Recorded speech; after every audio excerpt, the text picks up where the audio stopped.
بسم اللہ الرحمن الرحیم الحمد للہ رب العالمین والصلاة والسلام علی سید الانبیاء والمرسلین وعلی آلہ واصحابہ اجمعین اما بعد. معزز حاضرین و ناظرین، السلام علیکم ورحمۃ اللہ وبرکاتہ. آج آپ سے روبرو اس لیے ہوا گیا کہ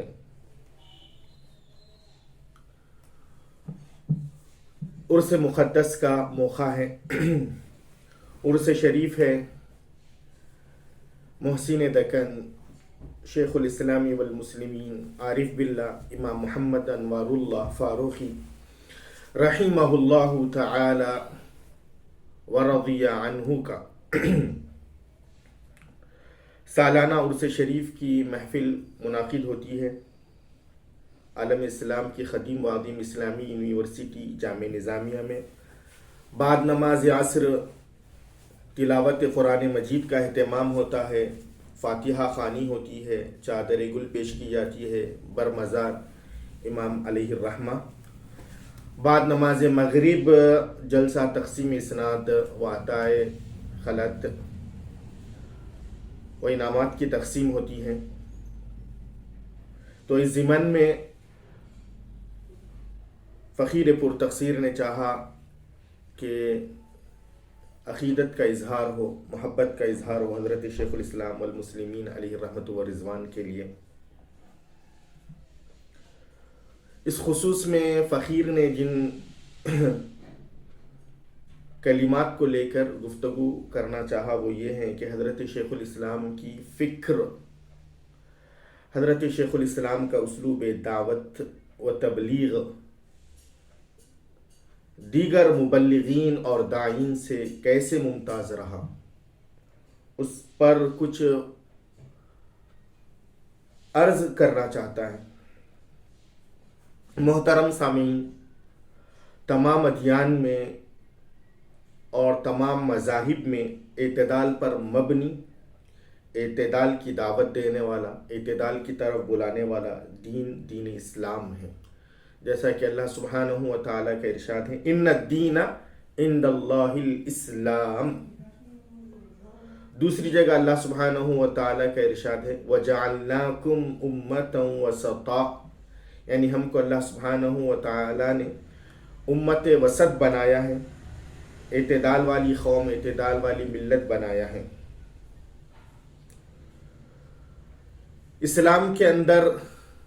پیدا ہونے والے اگر ہم فرقوں میں غور کریں تو 72 سے 73 فرقے ہیں، لیکن جس فرقے کو اعتدال کا وصف اور امتیاز ملا اور جو ممتاز ہے اعتدال سے، وہ مسلک اہل سنت والجماعت ہے کہ سارے فرقے افراط و تفرید کا شکار ہے، لیکن اعتدال پر جو قائم اور دائم ہیں وہ اہل سنت والجماعت ہے. اسی طرح ہم غور کریں کہ اہل سنت والجماعت میں جتنے مکاتب فکر بنے، جتنے مدارس بنے اور جتنے مکاتب اور نقطۂ نظر بنے، ان سب میں اعتدال پر مبنی، اعتدال پر قائم، اعتدال کی تعلیمات کو آشکار کرنے والا مکتب فکر حضرت شیخ الاسلام بانی جامع نظامیہ علیہ الرحمۃ والرضوان کا ہے کہ آپ کی تعلیمات میں، آپ کی دعوت میں، آپ کی تبلیغ میں اعتدال کا وصف نمایاں ہے. قوم و ملت کا درد ہے، اسلام کی خدمت کا جذبہ ہے اور لوگوں کو اس پر ابھارنا ہے، اور امت کو ایک پلیٹ فارم پر جمع کرنے کا جو جذبہ، جو منہج آپ نے عطا فرمایا ہے امت مسلمہ کو، وہ اپنی مثال آپ ہیں. آج دنیا جس فکری انتشار کا شکار ہے اور مسلمان خانہ جنگی کا جو شکار ہے، مسالک کو لے کر، مذاہب کو لے کر، مکاتب فکر کو لے کر، اگر وہ شیخ الاسلام علیہ الرحمۃ والرضوان کی تحریرات کا مطالعہ کرے اور اسے اپنے لیے لائحہ عمل بنائے اور اسے اپنے لیے دستور العمل بنائے تو وہ دن دور نہیں کہ امت سے یہ انتشار دور ہو جائے، مٹ جائے، ختم ہو جائے، اور امت واپس، قوم و ملت واپس دوبارہ صراط مستقیم پر گامزن ہو جائے۔ آج تمام لوگ کہیں نہ کہیں ایک فکری اضطراب کا شکار ہے اور فکری تشدد کی لپیٹ میں ہیں، اور یہ فکری تشدد اور فکری اضطراب سے راحت بخشنے والی اگر کوئی فکر ہے تو حضرت شیخ الاسلام بانی جامع نظامیہ علیہ الرحمت والرضوان کی فکر ہے کہ 150 سال کے بعد بھی آپ کی فکر میں، آپ کی تحریرات میں کوئی چینجز کی ضرورت نہیں ہے، کوئی تبدیلی کی ضرورت نہیں۔ جو فکریں اور جو مناہج آج سے 100 سال پہلے قائم ہوئے، ان میں اگر تقابل کر کے دیکھیں حضرت شیخ الاسلام کی فکر کا، تو حضرت شیخ الاسلام کی فکر بالکل عصر حاضر کے موافق و مطابق ہے۔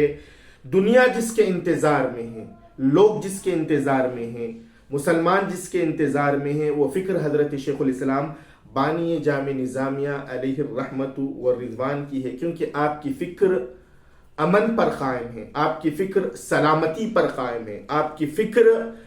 محبت پر قائم ہے، آپ کی فکر ہمدردی پر قائم ہے، آپ کی فکر مواسات پر قائم ہے، جس میں کسی کے لیے نفرت اور تشدد نہیں ہے۔ آپ نے فرق باطلہ کا رد کیا، لیکن رد میں آپ کا امتیاز دیکھیے، رد میں آپ کا طرز عمل دیکھیے، طرز گفتگو دیکھیے، طرز تخاطب دیکھیے کہ کس طرح نمایاں ہے، کس طرح اس کے اندر درد جھلکتا ہے۔ آپ فرق باطلہ کا رد کرتے ہیں، ان کے سارے اعتراضات کو نقل کرتے ہیں، پھر اس کا تسلی و تشفی بخش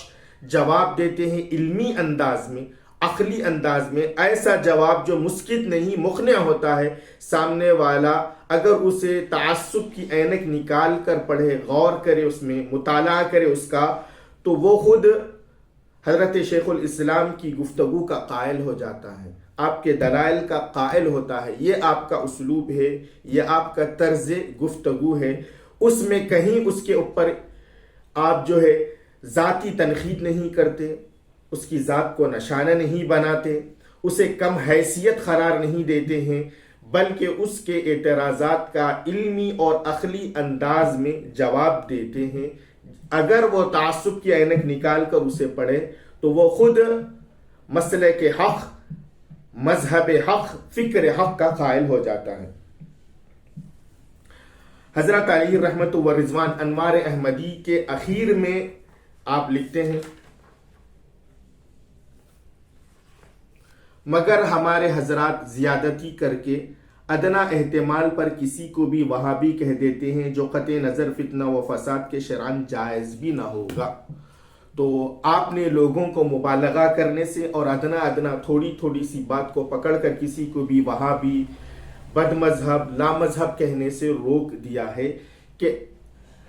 کسی کی فکر غلط ہو تو اس فکر کا رد کر دیا جائے، اس کا خلاف خما کر دیا جائے، وہ بھی احسن انداز میں، جیسا کہ قرآن کریم کہتا ہے ادعو الی سبیل ربک بالحکمت والموعظۃ الحسنۃ وجادلہم باللتی ہی احسن۔ لیکن کھروچ کر، تلاش کر کے کسی کو بھی جو ہے مذہب اہل سنت، مسلک اہل سنت والجماعت سے خارج نہ کیا جائے۔ وہیں آپ اپنی معرکۃ الآراء تصنیف حقیقت الفقہ میں جو آپ غیر مخلدین کے رد میں لکھے ہیں، اس کا ہر صفحہ، ہر لائن پڑھنے کے قابل ہے، اور اس میں آپ کا جو درد جھلکتا ہے وہ دیکھنے کے قابل ہے۔ آخر میں آپ ایک عنوان باندھتے ہیں، التماس بخدمت حضرات غیر مخلدین۔ اسے رک کر، ٹھہر کر، غور و فکر کے ساتھ پڑھنے کی بے انتہا ضرورت ہے۔ آخر میں ہم آخر کا اقتباس نقل کرتے ہیں، فرماتے ہیں، حکم تو یہ ہو رہا ہے کہ کونوا عباد اللہ اخوانا، اور یہاں عمل یہ ہو رہا ہے کہ اگر بس چلے تو پہلے مقلدوں کا خاتمہ کر دیا جائے، اور اس پر دلیل یہ پیش کی جاتی ہے کہ پہلے گھر کو صاف اور پاک کیا جائے۔ چنانچہ اسی بنا پر ہمیشہ مار پیٹ اور مقدمہ بازیاں ہوتی رہتی ہیں، جس میں طرفین کا زور و زر بے انتہا خرچ ہوتا رہتا ہے، اور اس خانہ جنگی کا نتیجہ یہ ہو رہا ہے کہ دوسرے اقوام اور اہل مذاہب باطلہ موقع پا کر اسلام پر حملے پر حملہ کیے جاتے ہیں۔ چنانچہ عقائد اسلامیہ میں خدشے پیدا کر کے لاکھوں مسلمانوں کو انہوں نے متزلزل کر دیا، بلکہ عیسائی اور آریہ وغیرہ بنا ڈالا۔ اگر طرفین کے علماء متفقہ کوشش سے مخالفوں کی مدافعت کرتے تو کیا ممکن تھا کہ اسلام کے مقابلے میں کوئی سر اٹھا سکتا؟ افسوس ہے کہ جس قدر طبیعت کا زور ہے اس میں صرف کیا جاتا ہے کہ چند فقہی مسائل احادیث کے مخالف ثابت ہو جائیں، حالانکہ جب سے بخاری شریف بنی ہے یہی مسائل معرکۃ الآراء ہیں اور طرفین سے سوال و جواب ہوا کیے جو کتابوں میں مذکور ہے۔ اب ان باتوں سے کوئی فائدہ جدید نہیں ہو سکتا، بلکہ نقصان یہ ہو رہا ہے کہ اس خانہ جنگی نے دونوں گروہ کو ایسا بام مشغول کر رکھا ہے کہ خبر تک نہیں کہ مخالفوں کے حملوں سے اسلام پر کیا گزر رہی ہے۔ خدائے تعالیٰ کو کیا جواب دیا جائے گا جب یہ سوال ہوگا کہ تمہاری خانہ جنگیوں نے ہزار دینداروں کو بے دین اور ضعیف الایمان بنا دیا اور اسلام کو ضعیف کر دیا؟ کیا آیت شریفہ وَلَا تَنَازَعُوا فَتَفْشَلُوا وَتَذْهَبَ رِيحُكُمْ وغیرہ آیات و احادیث تمہیں پہنچی نہ تھی؟ بہرحال اس زمانے میں یہ امر علماء کے پیش نظر رہنا ضروری ہے کہ اگر کوئی مقلد یا غیر مقلد رہے تو وہ نہ دائرہ اسلام سے خارج ہوگا نہ عمل بالحدیث سے، بخلاف اس کے اگر کوئی مسلمان مخالفوں کے دام میں آ جائے تو اسلام ہی سے خارج ہو جائے گا۔ اس لیے علماء طرفین کو اس کی روک تھام ضروری ہے۔ وما توفیقنا الا باللہ۔ آپ ان کلمات کو بار بار پڑھیں، بار بار سنیں، اس میں جو امت کے لیے درد ہے اس کو ملاحظہ کریں کہ شیخ الاسلام علیہ الرحمۃ والرضوان مسلمانوں کو کیا نقطہ نظر دینا چاہتے ہیں، کیا فکر دینا چاہتے ہیں، کیا اسلوب دینا چاہتے ہیں، کیا طرز دینا چاہتے ہیں، اس میں غور کریں کہ آپ کیا کہنا چاہتے ہیں۔ آپ یہی کہنا چاہتے ہیں کہ مسلمانوں کو جو ہے ایک پلیٹ فارم پر جمع ہونا چاہیے، مسلمانوں کو چھوٹے چھوٹے نزاعی مسائل میں الجھنا نہیں چاہیے، بلکہ ہمیشہ مقاصد اور اہداف پر نظر رکھنا چاہیے، ان چیزوں پر نظر رکھنا چاہیے جو بحیثیت امت اور قوم مسلمانوں کو فائدہ دینے والی ہے۔ ایسے مسائل جو مدارس کی چار دیواری میں بحث کرنے کے لیے تو بہت پسندیدہ ہیں، لیکن اجتماعی و عمومی پلیٹ فارمز پر کون سے مباحث جو ہے ڈیبیٹ کے لیے ہونا چاہیے، اور کون سے اعمال اور کون سے افکار امت کے لیے موضوع بحث ہونا چاہیے، اور ہمیں اس وقت کن چیلنجز کا سامنا ہے اور کس بے فکری و بے اعتدالی کا سامنا ہے، اس کا مقابلہ کیسے ہو، اس کے خلاف ہمارا دستور العمل کیا ہو، اس کے خلاف ہمارے اہداف کیا ہیں، اس بے دینی ولادینی اور غیروں کی طرف سے آنے والے حملوں کا ہمارے پاس کیا جواب ہو، اس کی طرف آپ امت مسلمہ کو ابھارنا چاہتے ہیں اور ان کو یہ بتلانا چاہتے ہیں کہ تمہاری توجہ اس طرف مرکوز رہے، لوگوں کو ہدایت کی طرف بلانے کی طرف، لوگوں کو اسلام کی دعوت دینے کی طرف، دین کی دعوت دینے کی طرف، حق کی دعوت دینے کی طرف، فکر صحیح کی دعوت دینے کی طرف تمہاری توجہ رہے، نہ یہ کہ لوگوں کو جو ہے طرح طرح کے الزامات دے کر، طرح طرح کی گفتگو کر کے ان کو جو ہے ہمارے اپنے خانہ سے، ہمارے اپنے گھر سے، ہمارے اپنے مسلک سے ان کو بے دخل